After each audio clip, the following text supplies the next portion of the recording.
welcome to episode number 9 of the Leader Equation. We have Jillene Snell and Vija Williams of BK Companies, so Ben Kinney Companies, with us today. And we are so thrilled to have them. We're going to let them kind of walk us through who they are and what they do in a few seconds. But let me also introduce you to my lovely co-host, Christy Belt-Grossman, who is the owner of Ops Boss Coaching. And then I, of course, am Lindsay Soprani, and I'm the owner of Lindsay Soprani Team and Soprani Consulting. So welcome, everybody. We're so thrilled to have you guys. We're so thankful for you being here.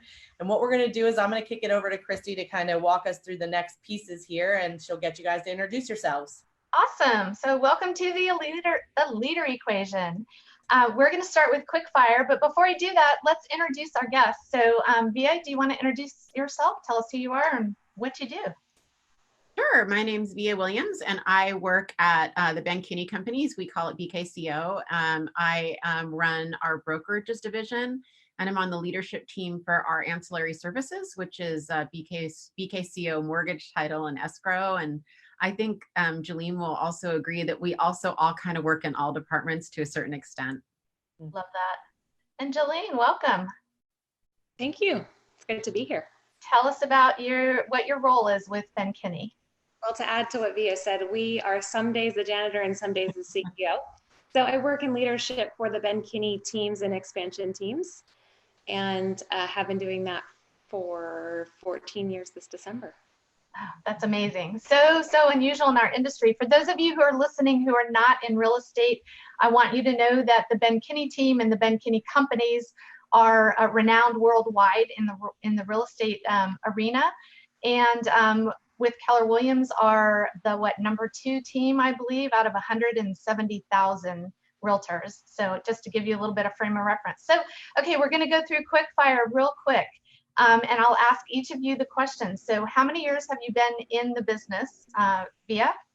17 in the business, 8 with Ben. Perfect. 1 as GM. And 1 as GM. And Jillene, how many years in the business? How many years with Ben? 14 years with Ben this December, 19 years in the real estate industry. Next year will be 20 years in 2020. That's amazing. Wow. So a lot of experience in the room today. How many people were you leading when you started in real estate? And how many people are you leading now, Vija? 1 and about 1,400. And Jillene? Awesome. Just myself in the beginning, and now 25 people, 35 people directly, and 250 indirectly. That's incredible. Jillene, you were 30 under 30 agent at one time, correct? I was. That's awesome. Amazing. Okay, so morning routine. What is your morning routine? What are some tips that you would share with people listening?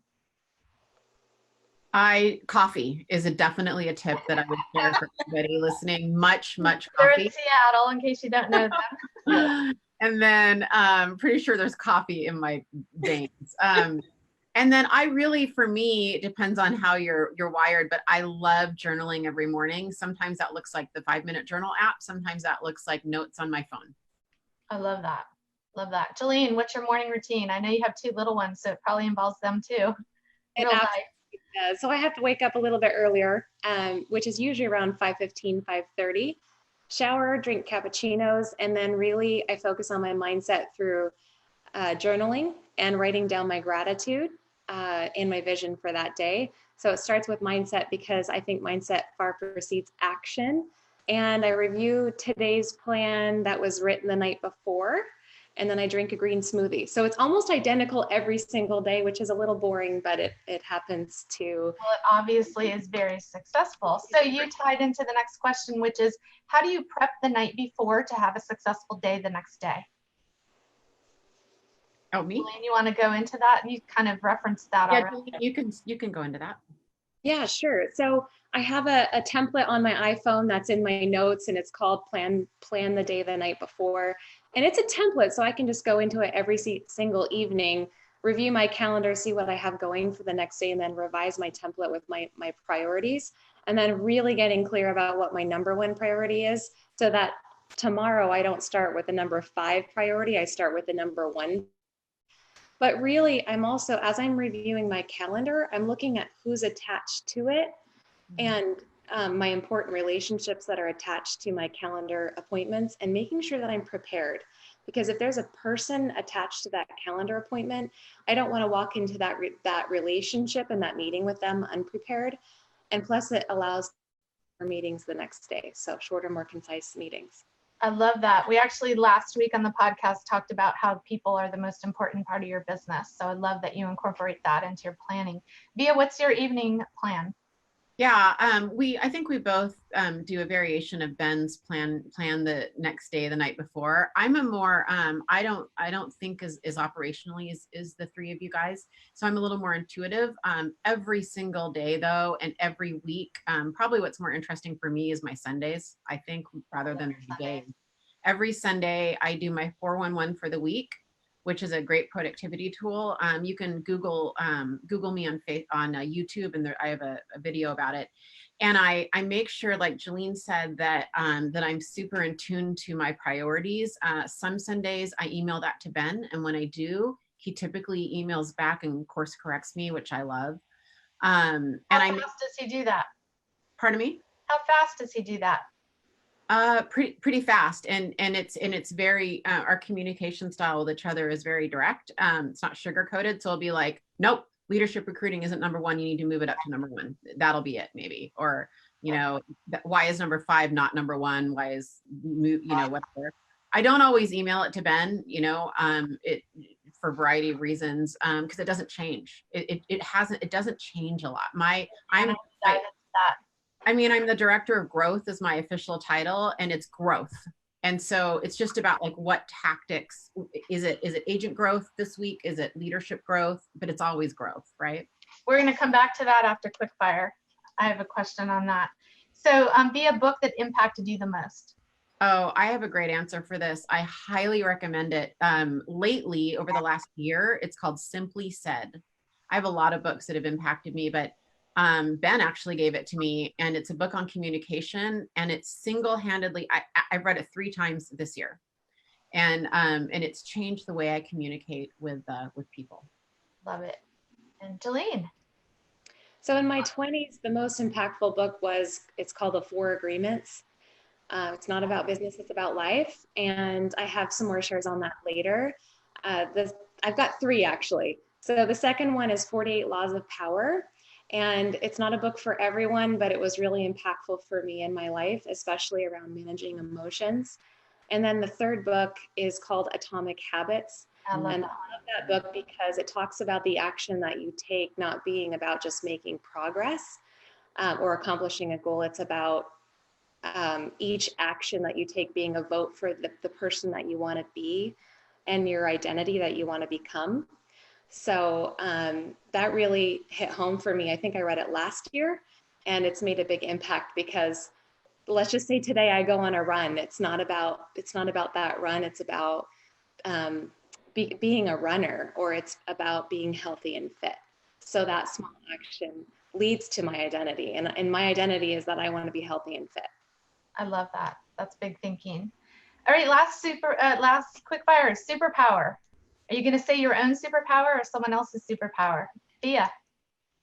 I think Jillene's superpower, it's plural for her, but I think that it's grace under fire, and being a solid rock. She's really good emotional regulation, and I think people feel her calmness and her stillness in the midst of storms.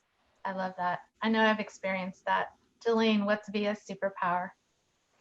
I don't think I could put it into one word, although she is commanding in a very powerful way. And I love to say that because she's female. But I think there's this book I'm reading now called The $1 Trillion Coach. And it was a coach who coached like the Silicon Valley companies, Apple and Google and those big ones. And the coach had a knack of not managing people or telling them what to do, but knowing how to bring people together in a positive way, and realizing that that having a cohesive team was about the type of coaching that you did, and she has a way of doing that. So I think she could be a $1 trillion coach. I love it. Coach. Oh, there you go. I totally could. Right. So We're now going to kind of dive into the real meat We obviously have two amazing powerhouse women who are leaders in their own right, and we have a ton of questions for them. The leader equation, if you haven't joined us before, we've got entrepreneurs and business owners, as well as directors of operations, sales directors, shotgun, we call them shotgun leaders, the people riding shotgun with someone else who's leading the charge. And Lindsay's going to take us into those questions. So let's do it. Yeah. Well, I know that a lot of people are sitting here wondering for both of you guys, because you are amazing leaders, why Ben? What made you choose him? So let's just get right into it. Like, what did he possess, or what drew you to him as a leader? And we'll start with Vija.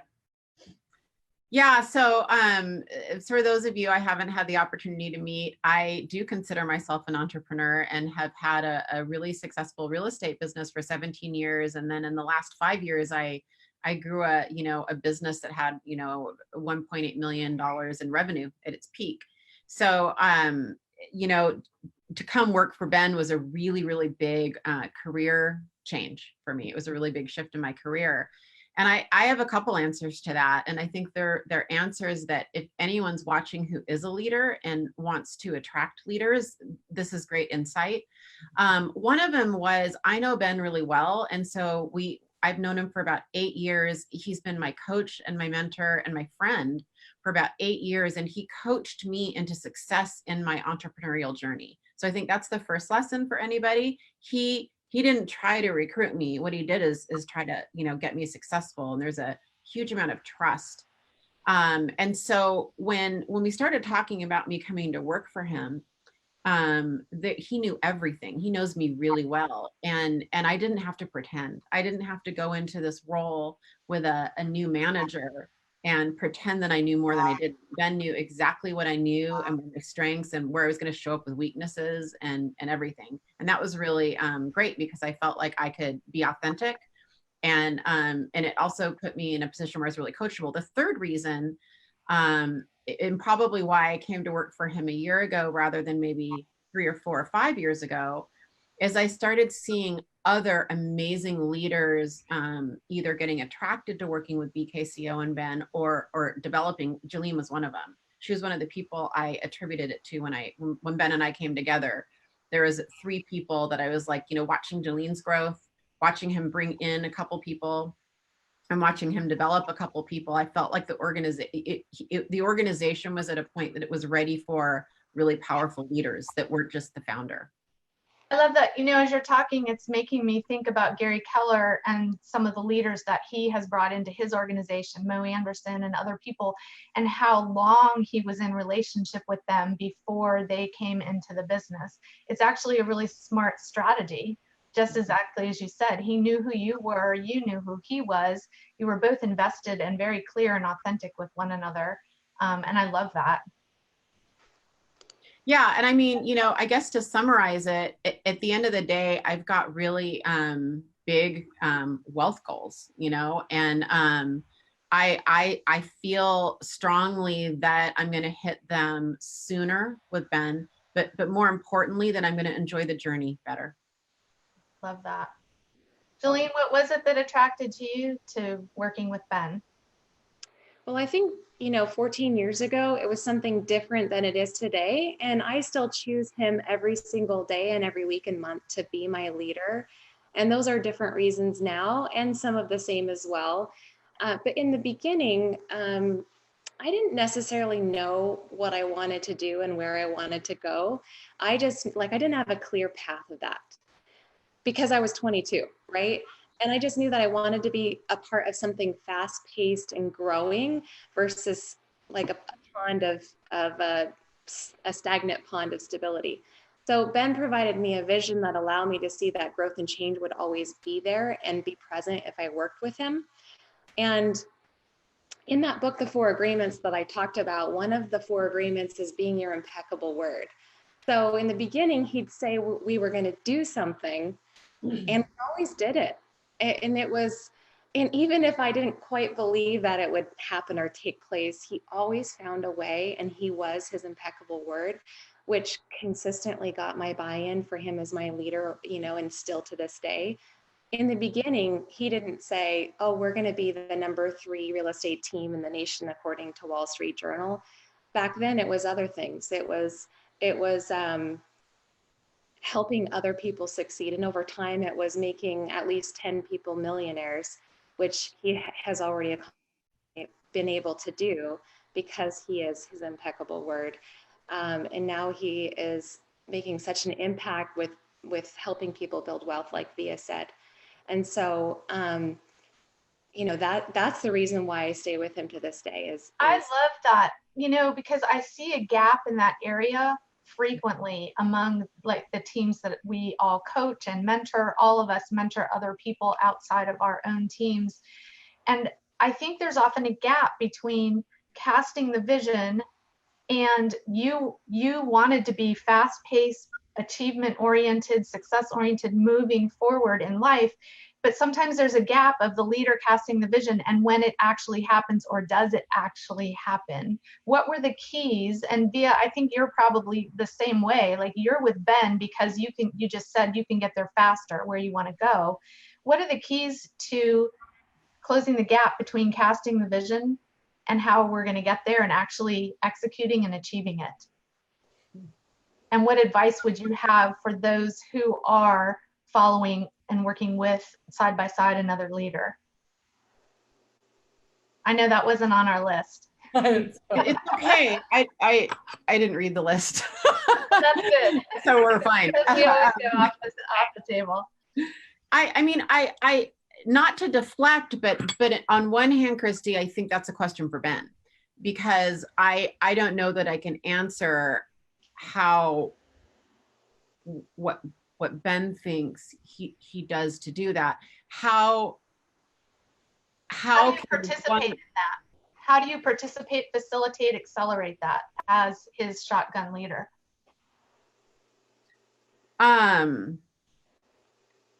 We pulled out the hard questions for today. I mean, okay, I can answer it. I mean, are you talking about with wealth building or with the company? No, just casting the vision. What I see a gap, Lindsay, do you know what I'm talking about? I see a gap where a rainmaker, a team owner, an entrepreneur has a vision. They want a fast-paced, fast-moving #2 person. The #2 person wants to move fast, and then there's a gap because the leader isn't going fast enough. Well, and that's the beautiful part of this question, is that what they're having a hard time articulating is it's because they are the gap, right? Like you are the gap. Like you were the one who was like, okay, this is the vision. I'm going to start to execute. But well, I think it's also, though, it's about the levels of leadership. I mean, at the end of the day, you know, Ben we have trust because and then because he's performed. And we've seen the results, and then he is now at the phase of attracting other leaders and, you know, growing other leaders, and we're seeing those results. So he's now got a proven track record, and Jillene and I and others are seeing the results. And I mean, trust is always at the bottom of that pyramid, always. So the best way for a leader to get buy-in is to instill trust that they're the wealth determiner. Right.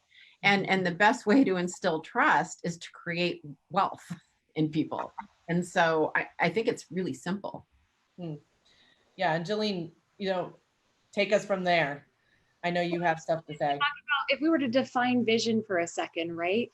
And we're talking about growth, because if you're hiring someone who wants to move fast paced, they want to see growth, right? But Ben's vision wasn't the top of the mountain. He didn't say, okay, we're going to the top of Mount Everest. He said, we're just going to go to that hill right there. And that hill for some people in business could be their second hire or their third hire, or it could be, we're going to read this book and we're going to master the practices of this book, like the one thing, or whatever it might be. Like the vision was step by step for him. And he'd say, now it's like the next step is we're going to acquire this company, right? We're going to launch a coaching company. But it wasn't Mount Everest, it was just the next step. And I think that's what makes a very strong and visionary leader, is that they just talk about the next step. And then all of a sudden you see that you're 4 mountains ahead. Maybe not a Mount Everest quite yet, but you've Yeah, Ben has a gift for simplifying things, I believe. And just to piggyback and to amplify what Jillene was saying, I think he does talk about Mount Everest, but I think he focuses the action on the next step. So that's the magic. Ben's superpower, for sure, he has a couple, but his primary superpower, in my opinion, is his ability to make the complex simple and to explain it and to get buy-in on it. So I agree with Jillene that he's achieved mastery at delivering, getting people motivated and into action and excited about a next step that may not be a sexy next step, because he has painted this vision of what Mount Everest looks like. So it's this combination of both, if that makes sense. And I know, you know, what I want to kind of dive into off of that, and Christy, hopefully this is close to what you were getting ready to say, or else we'll go back to you. But, you know, I know that you guys have grown with him. I mean, even via just in the last year or so, just being there, like, I know that there's been so much growth. And I mean, like so many others, I like camp out on the YouTube channel and I'm like listening to all the things that I, you know, to try to learn as well. But Jillene, you know, walk us through, like, what does it look like for that many years? Like, what has your growth looked like as a leader, and how have you changed? Because I mean, you started out as his administrative assistant and it has just so grown. So just how have you changed? That's a really good question. You know, in the beginning, I was so focused on results and achievement because I just wanted to do something big every single day, and regardless of what it was. And back then, you know, I started in real estate, and gratefully today, I still love what I do, and I love the real estate industry, and it makes it so much easier to grow in an environment that you love with people that you love. And I had the right leader and I had the right industry, and the combination of the two is where the magic happened. And so my growth over the years stemmed from that. That was my foundation. And, you know, I started young, I started very achievement driven, but over the years realized that if I wanted to stay in this arena of growth and not just, you know, the 1%, or, you know, I was looking for big growth. I was looking for huge growth in my life and our business. I realized that I needed to place more importance on relationships and developing the right relationships in my life. And of course, Ben was that first relationship for me, but then it was the people after that that was going to define my own growth. I was going to define theirs. And I placed an emphasis on relationships. So I'm so am now because I learned, like, one of my learning lessons, which you were probably going to ask me in the next question, is that after hiring maybe the wrong people for the right role, that my my happiness and my relationships really mattered, and I had to hire the right ones and get into business with the right ones. The right people for the right role, because no one's the wrong person. They could be the wrong person for the right role. Yeah. And Vija, how about you? How have you grown? My growth in the last year since I've been in this role has been like 10 times. I cannot, I've grown a ton, and I have grown in humility. I've grown in servant leadership. I've grown in interpersonal communication skills. I've grown in truly growing through other people, whereas it's clear to me that before I was not as effective there, right? That I was a steamroller in the past. Looking back, I think that I was pushing my objective onto other people, and now I've learned to get buy-in and be patient with that process. I've grown. My ego is in check. I'm human, but I eat humble pie every day. I fail in front of a lot of people every day now. So I can't, there's so many things I've grown in, you know, I don't even know where to go. I love that. I feel like the step you took into the leadership role that you have now versus leading your own business has allowed you to grow faster because of exactly what you said. You're failing in front of a huge audience now. 1,400, you're leading 1,400 people. You're very visible. And I think one of the qualities that you have, and I'm guessing you do too, Jillene, is that you have a very thick skin and you seek and crave input and feedback and course correction and all of that.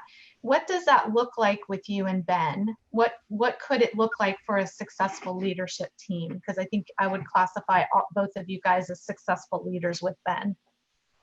It happened just this morning. I hung up with Ben about a half an hour before this started, and you know, I had a call with my team leaders this morning and asked them for some honest feedback on something, and they were not shy. And I have developed a rhino skin, Lindsay and Christy, but that doesn't mean I'm not human, and it doesn't mean that, you know, that it's not always easy to hear. What I find now though is that I really truly only care about the company. And I mean, I really mean that. Like I can look at it through a third party lens now and say it is best for the company if I hear this feedback, because I don't matter anymore. It's just well beyond me now. I have so many people I feel responsible for. So that's the filter in which I receive feedback isn't personal anymore. It's just about what's going to be best for my people and their people and their people. So, I mean, Ben, specifically, just leadership lessons for those of you watching that, you know, want to maybe emulate Ben. And by the way, I just want to say, Ben is the best leader I have ever worked for. And what's interesting is, or with, most of the time when you talk to people and they admire somebody or, you know, have a lot of respect for them, and then they go behind the curtain, like, you know, they go work, you know, I've seen it with people that go work at a corporate office or work for a celebrity or someone that they've looked up to. Usually the guild wears off the lily, right? Usually what happens is that the varnish comes off and they're disillusioned. So for me to say over a year later that I'm more impressed with Ben now than when I started should hold some weight. I mean, he's really amazing. I actually think Ben's grown a lot this year. I don't think it's just me. I think that him and I are good for each other. We push each other. We don't always have easy conversations. Jillene, you and I were talking about that earlier, that, you know, we all have our unique relationships with our leaders. And, you know, mine with Ben is a very, very direct and open dialogue. So that works well for me and that works well for him. In fact, what doesn't work well for either of us is when we think the other person's holding back. So you know, for trust to remain in our relationship, we just both made a commitment to each other that we would be extremely open and honest. We also have what I call a 24-hour rule. And that is that if either of us are feeling resentment or upset at the other, we have to say something to the other within 24 hours, because I have a tendency to be passive aggressive and just bottle it up.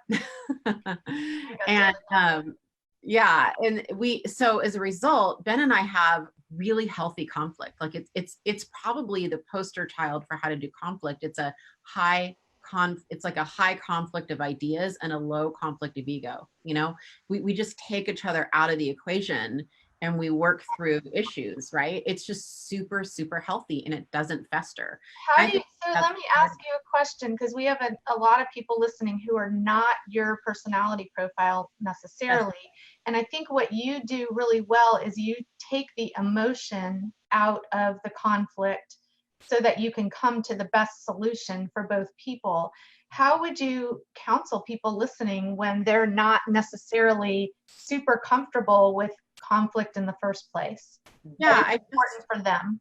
I just coached someone last night who's more of an operations, personality on this exact topic. And I have a couple tactics that I would recommend. One of them is, if you can't regulate your emotions and you're really upset and you feel like your voice is going to shake and you feel like you're going to go in and cry, one tactic is to visualize a window in between you and the other person where you're hearing what they're saying and you're seeing what they're doing, but you have this invisible separation where, so you're pulling yourself out of it, right? So it's just kind of a mental visual Jedi mind trick, so to speak, to kind of pretend that you're watching this through a window. Yeah, the second one is what I said earlier, is to look at this conflict through a filter of the organizational good. Take the personal stuff out of it and just go, okay, if I were the other person, or if I was running this company, what would be best for the company, and to try to filter it that way and objectify yourself. Yeah, we used to actually, on my team, once upon a time, gave our team a name, an internal name, which was Cloud 9, because everybody wanted to be on Cloud 9. And when we would talk about the business, we would talk about Cloud 9, like what's the best for Cloud 9, instead of what's working for you or what's working for me. It takes a little emotion out of it. Love that. Vija touched on trust, and I think trust comes from working closely together with someone for a period of time, and that period of time could be a year, but it's most likely 2 years, it's 5 years, could be even longer. But after working with someone closely for that long, you absolutely, if you're staying in business and choosing to stay in business together for that long, you have a strong level of trust, right? And for Ben, over the years, what he started to do was, after that trust was there, would back away and really empower me, because he trusted me. He had spent that time with me. We had shared a small, like 8x8 office for quite a few years. And that's where all the trust got built, right? And then after that trust was built, he got out of my way and he said, okay, just take this and run with it. But he didn't do that without spending those years with me first. Did he say take it and run with it? Or did you say, Ben, I'm ready to take it and run with it? Give it to me. I think it was a combination of both. Actually, there was one time, which is ironic because he's talking about his 6 weeks, his road trip, Ben, right, where he left for 6 weeks on his last leadership call with Vija. He did that with me, I don't know how many years ago, maybe 8 years ago, where he left for 30 days. And I was surprised that he left for 30 days, yet he had spent those years with me in an office and had this element of trust where he knew that everything was going to be fine, if not more than fine. And then when he came back, he was walking into a house that hadn't burned down. And honestly, I think that's where the title for myself as a leader changed. I think it was probably that moment. So how do we do that for our people?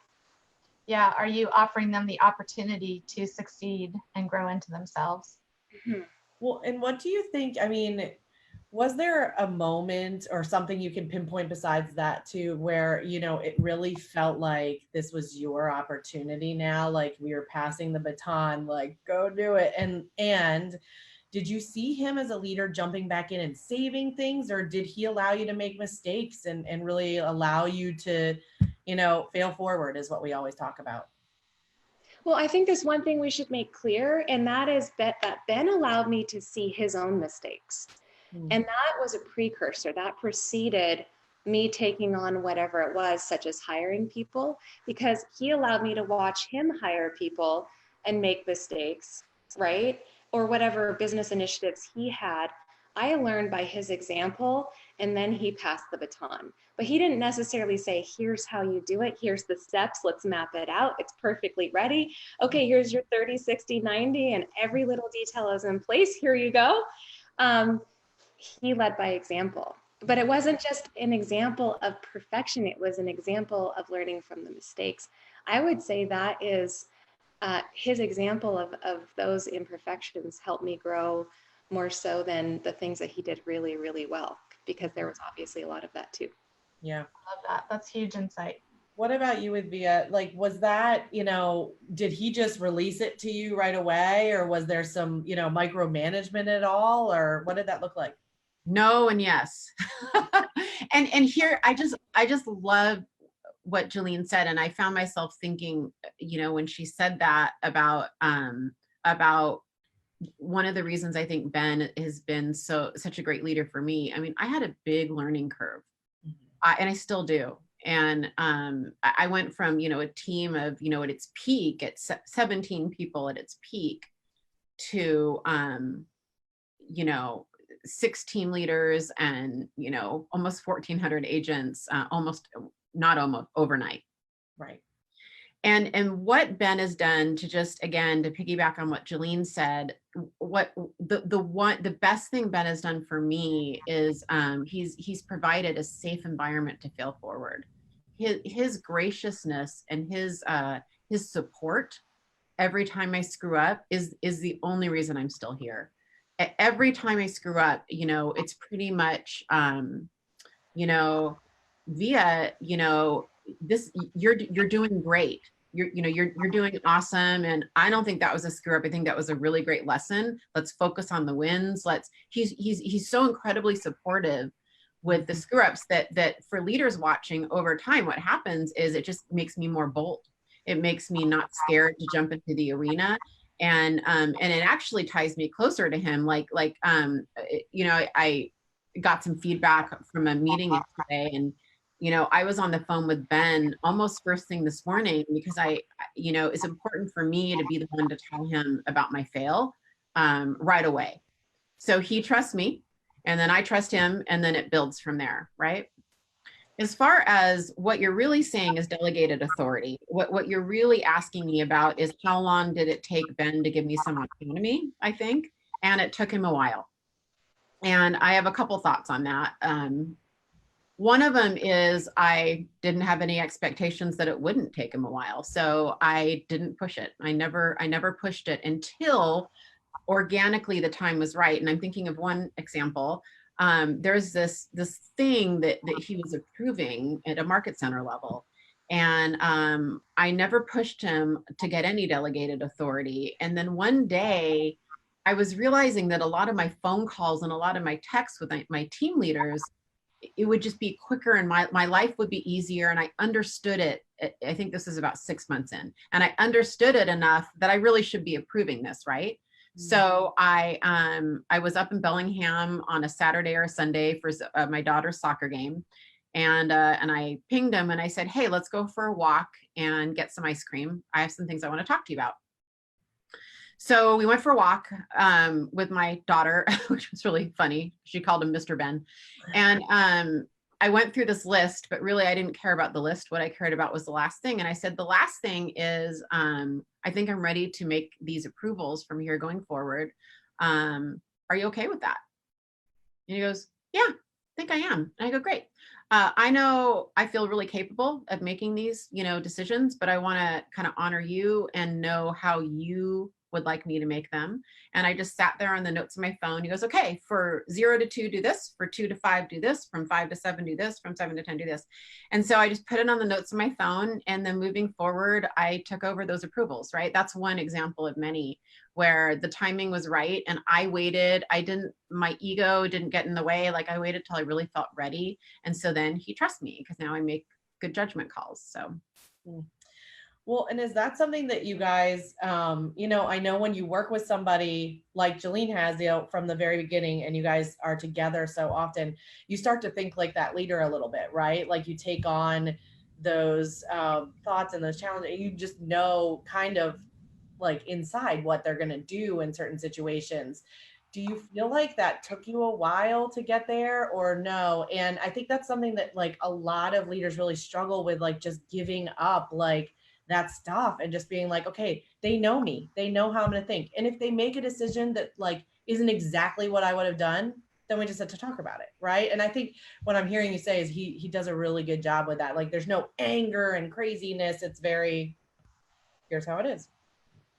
I think what I've observed with you guys and with Ben from a distance, obviously, is that Ben as a leader has helped you learn how to think he doesn't necessarily teach you how to do. How to do is the lesser important thing. And I think that's a mistake that a lot of leaders make, is they're all focused on the how do we do, what should my number two do, instead of teaching them how to think. What did Ben teaching you how to think? How did that look?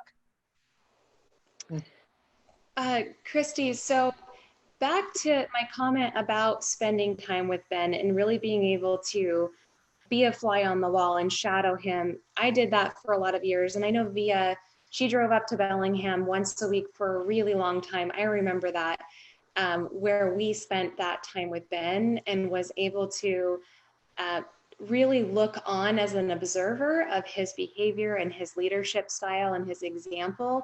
And I think that alone has really helped us be able to read his mind as a leader more than otherwise. But I think that there is a danger of autonomy. And I think the danger of autonomy is like, Via and I have it, right? Ben has given us autonomy, he's empowered us, and there are some dangers to that, because I think it can cause you to make decisions and just assume that you don't need to seek advice or just seek input, right? It doesn't mean that you're seeking someone to make the decision for you. I think that when we have a challenge or we're seeking leadership advice from someone we admire, the moment we think we're bothering them is the moment that we stun our potential. So just not making assumptions and saying, listen, I'm going to send that text.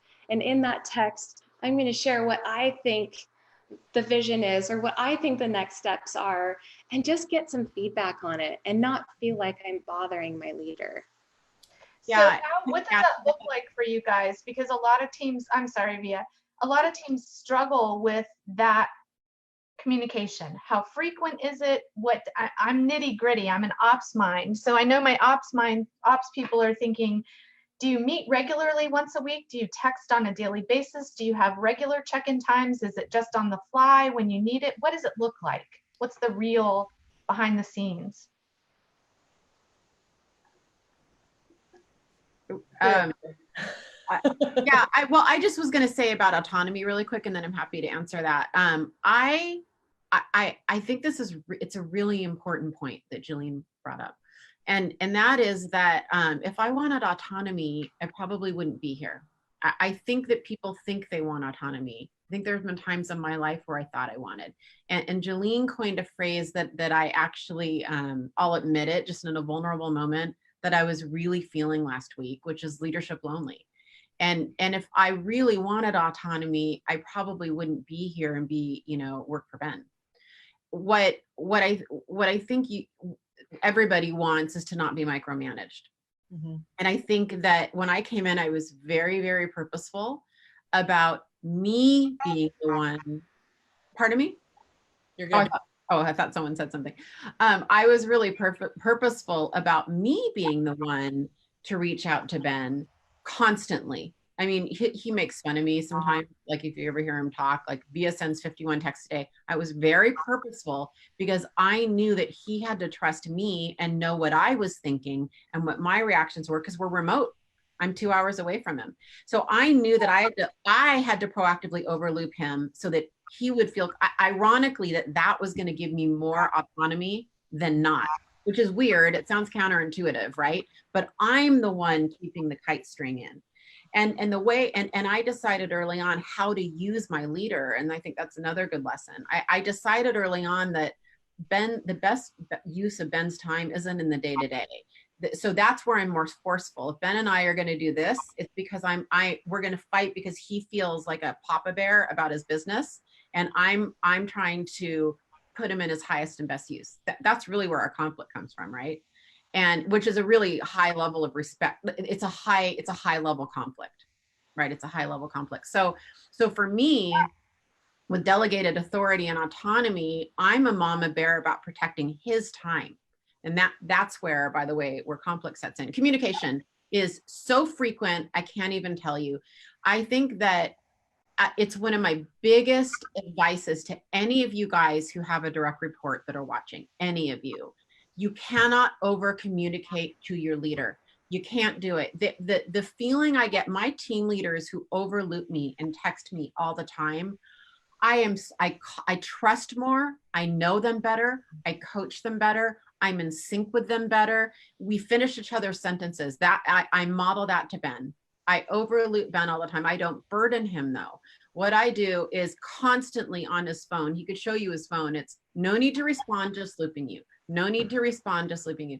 And what happens is, guess what? When he responds, he cares about something. So the burden's on me to interact with Ben. It's not on Ben to interact with me, or I failed.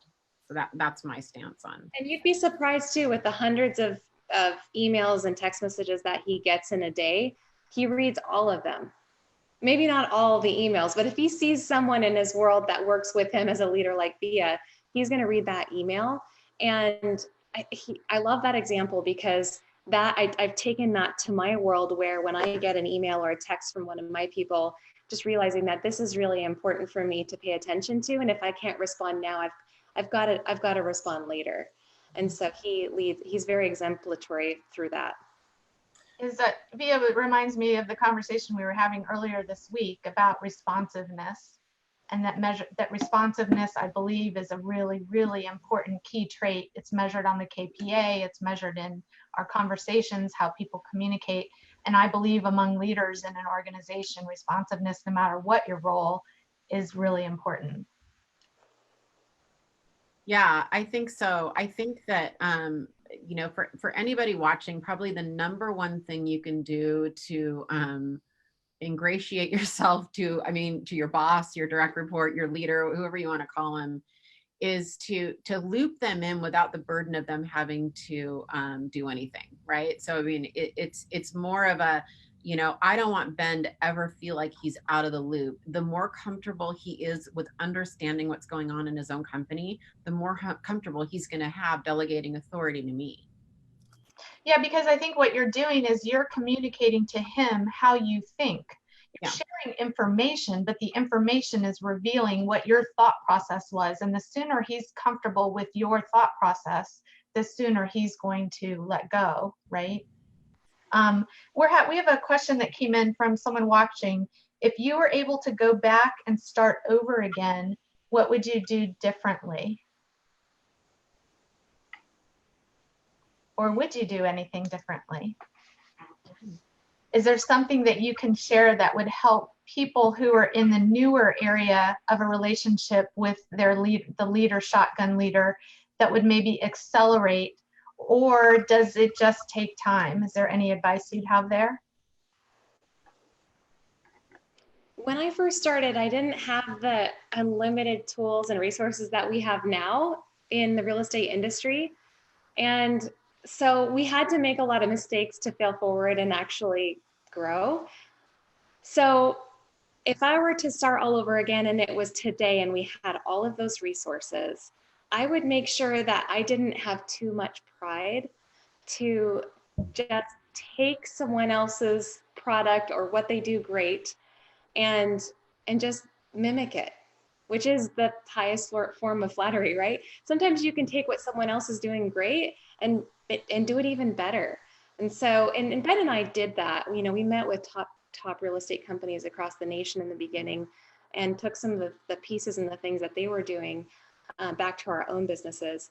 But I think that is just the number one thing, is not holding on to too much pride and thinking that I have to create and do all of this on my own.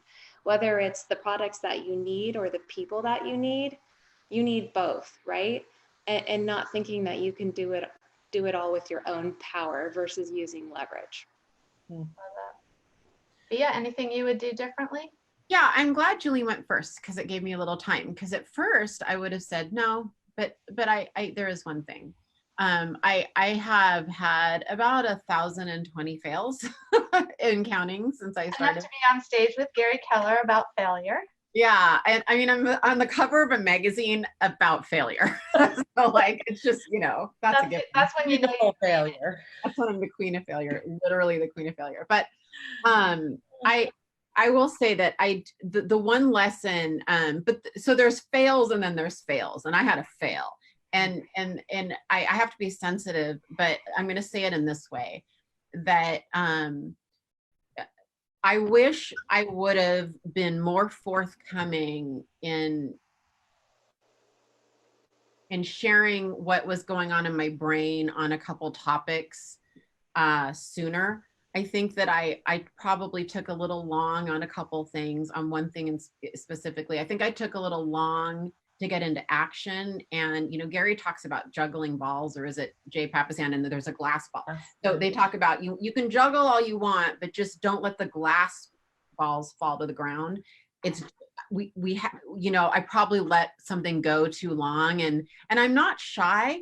In that case, it was just me, like, not wanting to overstep. I have a very forceful personality, and sometimes I almost overcompensate for that because I'm so aggressive that I need to balance that a little more. And so it would have been a safe place for me to have really talked about this thing and jumped in a little sooner. It would have been. It's on me, not Ben, right?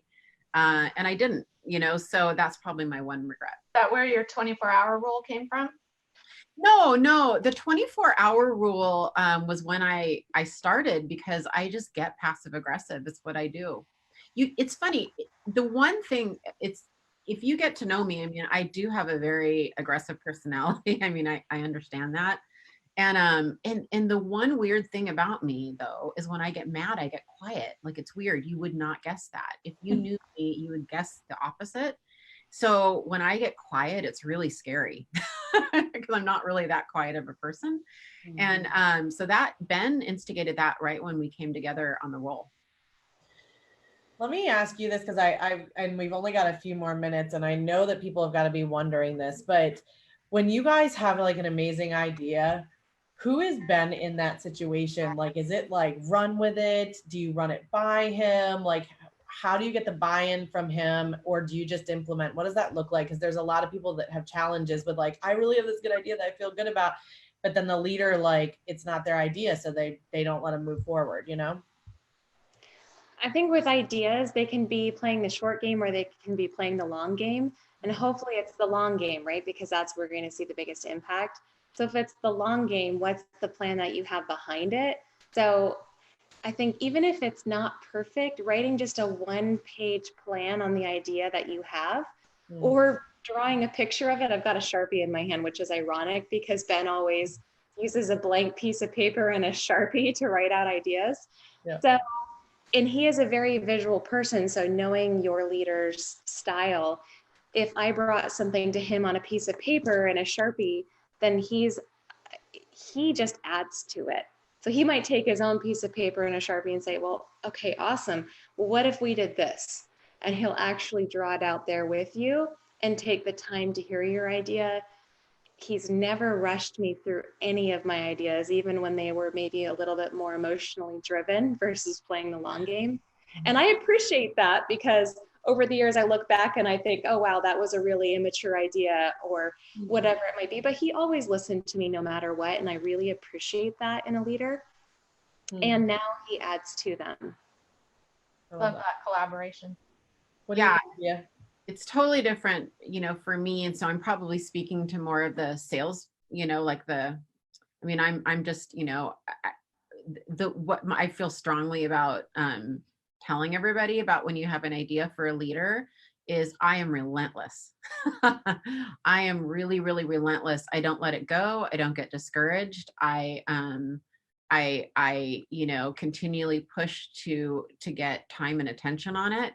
And depending on how strong I feel about it, I offer to do the work. So I don't put it on Ben. I'm thinking of two things now. One of them, I typed out a business plan on the notes of my iPhone on the way back from masterclass a few weeks ago, and texted it to him about 3 hours in. So I wasn't even home yet, and was on the phone with him an hour after that. So it was like 7 p.m. on a Friday night a couple weeks ago. And I won't let that one go. That was a really good one. So that one I'll have to, he'll kick the can down the road, and partly because he's busy, partly because he's going to filter people out that way. And I know him well. And so I know that I don't want this one filtered out. The other thing I do with Ben a lot, and I think it's a really good practice for anybody watching, for any leader, is I plant seeds. I do it all the time. So I'll text him or talk to him and I'll go, okay, I'm thinking this. This is what I'm thinking.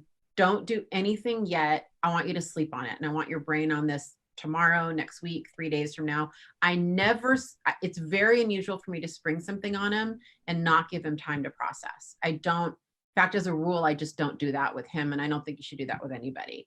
So I'm very, like, even if I have to text him at 11 at night to get it in before the next day, I will do that. Love that.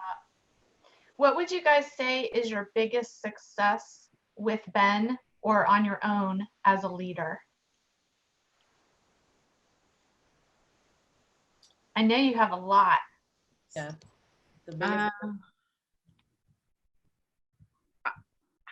I don't know how to answer that. Not because I don't feel successful at all, but because I think we've had so many wins and some losses together. I think, okay. I think our biggest success is that we both put in the time this year into the working relationship and it's built an incredibly strong foundation that we are both ready for huge, massive company growth. That's what I would say. I love that, because I think that's probably one of the biggest fails Lindsay and I both see around the industry. So I love that you guys have committed to that. Mm-hmm. Jillene, what would you say is one of your happiest or best successes that you've had with Ben in 14 years? Yeah, this might sound a little bit vague, but I don't think we've ever stopped thinking or acting big. And when you have a world like that, it continues to provide opportunities for people. And so I talk about that with the people that I'm around every day is, well, what does growth look like to you?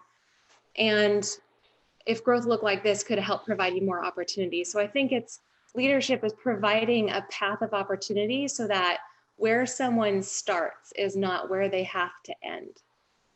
And I think that's truly the biggest success. Like, and I wouldn't have said this at 22, but seeing people's lives change through the opportunity model that's created in our company I feel like my life is almost complete. It's extra complete because I adopted my son. So I will tell you there's nothing bigger and more accomplished to me than that. But there's a lot of other lives we've been able to impact just by staying growth minded and then giving opportunities to our people. I think you're a brilliant example of that. I think everyone in the industry looks at you and sees your transformation as a person, as a businesswoman, as a mother, all of that. And a lot is obviously because of who you are, but it's also because of Ben's leadership. So you're a brilliant example of that. Love it. Thank you. Well, so we're going to give you guys a chance to talk through how people can get in touch with you with questions or anything like that. But I think Jacqueline Smith actually has a great question for you, Vija, and she wants to know if you were always relentless with your ideas, needs, and communication. Were you always like that, or is that something you've grown into? I think Jillene can answer that just as well as I can. And yes. Yes. I mean, I've been driving up to Bellingham since 2012. And I remember at one point he's like, we can do this over the phone. And I used to, actually something Jillene said earlier really resonated with me. I used to say, Ben, the content that you coach and teach me is great, but what I really get out of this is observing you in action and then having you break it down so I can understand how you think. And Jillene, 2013 or 14, we started that practice. And I almost feel like I've apprenticed, if that I don't know if that's probably the right word. I almost feel like I've apprenticed because we got into this rhythm that we're still in today where he describes his actions to me. It's just this rhythm we have. Like yesterday I go, hey, why did you do this? Or why did you do that? And then he rolls right into what he was thinking and his reasoning behind it. And we're at a point now where I can predict Ben's response. So can Jillene 80% of the time, maybe, but I've always been relentless. Yeah. I think that's a great point that you just brought up about asking why you did something, not how do you do it, when do you do it, but why. Yeah. And the why with a leader oftentimes is surrounded by nuance. So I think it's important to understand the nuance of it. It's not just what's on paper. And the nuance is through dialogue. It's through the conversation. It's not through monologue. And, regarding Vija's relentlessness, I don't think it actually would have worked for her if she wasn't willing to go and take action on it. I think she could have been relentless as heck, and it not got her anywhere if she wasn't yeah. take action on the things that she was relentless about. I would agree. Watching you close hand, Via, I have never, ever in my life seen someone who executes faster. You're literally, when you would go up for your coaching with Ben, you were executing on what you discussed before you got home while you were in your car. If you went to recruit select class or to career visioning, you were already on the phone doing it. And that's a sign of a leader. I love that about you. You know, what's really funny is when we started this podcast and you were doing the intro, Ben texted me to do something and you didn't notice, but during the podcast, I already got it in action. So yeah, it's true. I think I'm a fast executor, actually. It's just... So do you guys want to tell us how to connect with you and also about your leadership group, which is amazing? It is. Yeah, I'm happy to. I am hiring a really special person actually in our world. I'm actively searching for a team leader. If any of you guys, if this resonated with you on any level, please reach out to me. I'm super easy to get on social media. Via at benkinney.com. Via is spelled V as in Victor, I-J-A. And I would like to invite you, Ben and I was relentless about this, Jacqueline. Ben and I started a leadership mentorship program that I tagged Ben onto, but then we both have, really taken the reins on it. We have a Facebook group that you can request to join. It's, what is it? Ben Kinney Leadership Mentoring Program. Is that what it is? Yes. Yeah. Lindsay, help. Yeah, that's what it is. And we do webinars. We'll post the link in the comments. Yeah. We do webinars every month or so. We just did one yesterday and it's going to be published and I'm really excited about it. So thanks. Awesome. It's super good. And if you're listening to this podcast later, because this lives long lived, Via will probably still be looking for leaders in the Ben Kinney Company organization. So still reach out to her. Yes, absolutely. And Jillene, how can they get in touch with you really quickly? So I think my cell is actually the best right now by text, 360-303-6994. Yes, I'm giving it out. I've had that number since I was 16, so it's here to stay. But I think, on a personal connection, Facebook's awesome, and it's Jillene Snell. I'm on Instagram, and it's not business related for the most part. A lot of it is just my boating pictures and my lifestyle pictures and pictures of my kids. So I'd love for you to follow me on Instagram as well. And then in person, I'll be at Family Reunion in February. I love to make and set up connections there. So reach out to me and let me know if you're going to be at Family Reunion in 2020.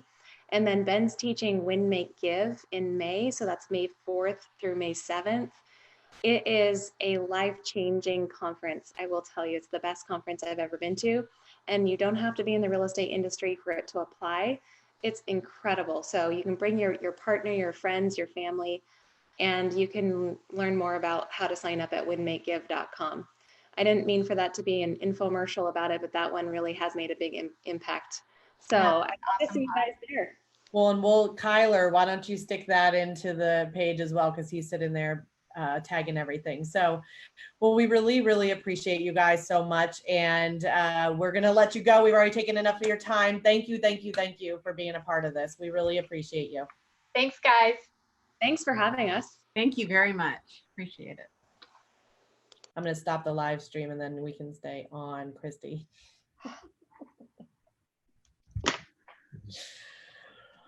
It still says live. Ooh.